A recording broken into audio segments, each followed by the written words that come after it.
अच्छा, तो ये तो हमने कर लिया कि ये हर लाइन कितनी कितनी टाइम्स चलेंगी, लेकिन अब जो है हमने इसका जो अगर टोटल टाइम निकालना है इस पूरे एल्गोरिथम का, तो वो कैसे निकालते होते हैं। इससे जितनी भी उसका टाइम लगता है एक लाइन पे चलने का, तो इसको अगर n टाइम्स चलेगी तो उसको बेसिकली हम मल्टीप्लाई कर लेंगे, ठीक है ना। तो इसको हम इसके साथ मल्टीप्लाई कर लेंगे, प्लस इसको इससे मल्टीप्लाई कर लेंगे, प्लस इसी तरीके से इन सब को, ठीक है। तो हमारे पास टोटल टाइम आपके पास रनिंग टाइम आपके पास आ जाएगा, टोटल रनिंग टाइम। तो कर लेते हैं।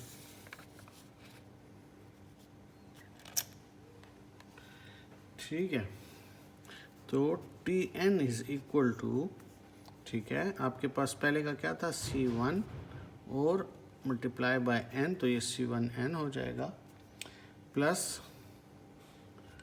C2, फिर उसका n-1 था, फिर तीसरी जो कमेंट थी, कमेंट का तो नहीं था, फिर आपके पास C4 और n-1 था, ठीक है, प्लस C5 और उसके बाद समेशन थी आपके पास,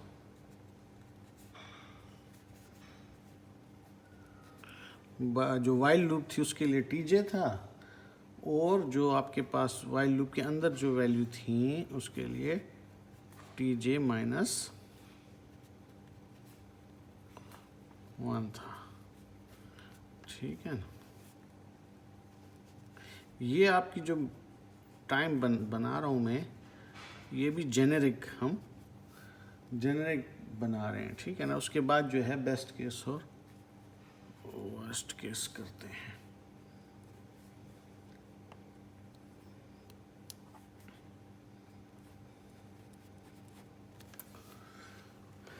तो ये आपके पास मैंने सबको मल्टीप्लाई कर लिया और ऐड कर लिया है, तो ये एक आपके पास जनरल इक्वेशन सी आ गई है, ठीक है।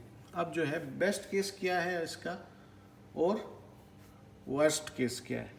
अगर आपको याद हो, मैंने बताया था आपको कि आपके पास सिर्फ और सिर्फ वो फॉल्स की, अगर आपके पास ऑलरेडी अरे जो है सॉर्टेड है, तो सिर्फ और सिर्फ फॉल्स की कंडीशन के लिए वो वाइल लूप चलेगी, उसके अंदर जो स्टेटमेंट्स हैं वो नहीं चलेंगी, ठीक है ना। तो मैं कह सकता हूँ कि सिर्फ 1 दफ़ा चलेगी, तो मैं इसको कहता हूँ Tj is equal to, best case के लिए मैं कहता हूँ, बेस्ट केस एनालिसिस करते हैं, ऊपर लिखता हूँ बेस्ट केस एनालिसिस, सही है। बेस्ट केस एनालिसिस के लिए मैं कहता हूँ कि Tj इज इक्वल टू 1। तो अब Tj इज इक्वल टू 1 को इसमें पुट कर दें, तो आपके पास क्या आ जाएगा, C1n C2n-1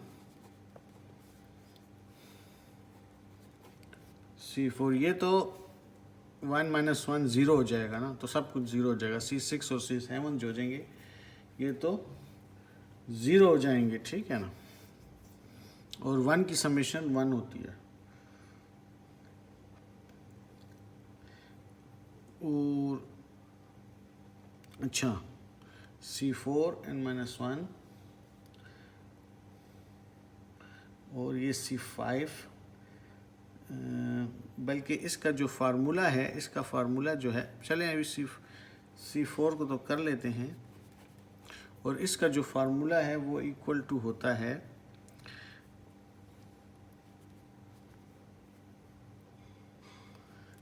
n-1, ठीक है।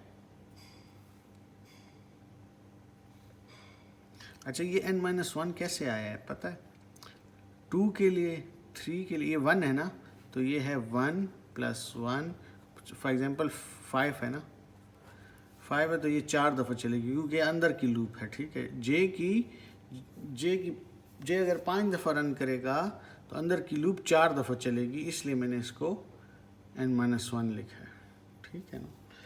अच्छा, प्लस ये तो 1 माइनस 1 ज़ीरो हो जाएगा, ये भी ज़ीरो हो जाएगा, ये C8 रह जाएगा, C8 n माइनस 1। इन सब को आप मल्टीप्लाई कर दें तो उसके बाद आखिर में आपके पास कोई ये शेप आएगी। ये आप ख़ुद कर सकते हैं, इसको मल्टीप्लाई कर लें और n को इसमें से कॉमन ले लें, कांस्टेंट जो हैं आपके पास अलहदा हो जाएंगे, तो ये कोई ऐसी शक्ल आ जाएगी आपके पास।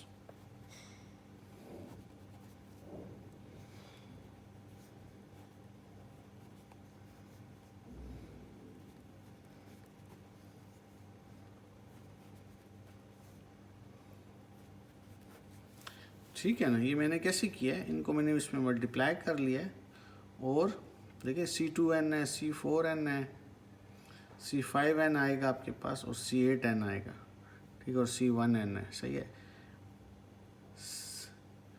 C1 अकेला कहीं भी नहीं है, ठीक है इसमें, ठीक है, जबकि ये अकेले हैं, सही है। तो ये चारों इधर आ गए, तो ये एक तरह इस कांस्टेंट की जगह, ये पूरा जो कांस्टेंट है, इस पूरे कांस्टेंट की जगह अगर मैं लिख लूँ A, ठीक है, और ये n इधर आ गया माइनस, और इसको कह दूँ B। तो हम इधर तो s इधर माइनस है, लेकिन अगर मैं इधर इसमें से फिर माइनस कॉमन लूँ तो ये प्लस हो जाएगा और बाकी अंदर माइनस हो जाएंगे। तो मैं इन जनरल अगर ये बात करूँ तो एक तरह से ये फॉर्म बन गई है an प्लस B फॉर्म बन गई है, ठीक है ना। ठीक है, इस तरह भी सही है, आप ऐसे भी लिख सकते हैं, लेकिन ये जो है असल में क्या है, लीनियर फंक्शन है, ठीक है ना। और इसको हम अब ये हम रनिंग टाइम के लिए इसकी नोटेशन बना रहे हैं, बेस्ट केस एनालिसिस के लिए थोड़ा सा मुश्किल है ये बात, आगे जाके मैं बताऊंगा कि नोटेशंस क्या चीज़ हैं। फॉर द टाइम बीइंग इसको आप कहें कि ये थीटा नोटेशन है, और इसमें से मैंने जो है इस n को पिक किया है यहाँ पर, ठीक है, और बाकी को मैंने छोड़ दिया है। और इसका जो बेस्ट केस एनालिसिस में इसका टाइम है वो क्या है, थीटा ऑफ n है। अभी इसमें कंफ्यूज ना हो कि ये थीटा क्या चीज़ है, बेसिकली ये मैथमेटिकल नोटेशन है, और ये अगले चैप्टर में हम मुख्तलिफ नोटेशंस पढ़ेंगे कि इनका मतलब क्या है।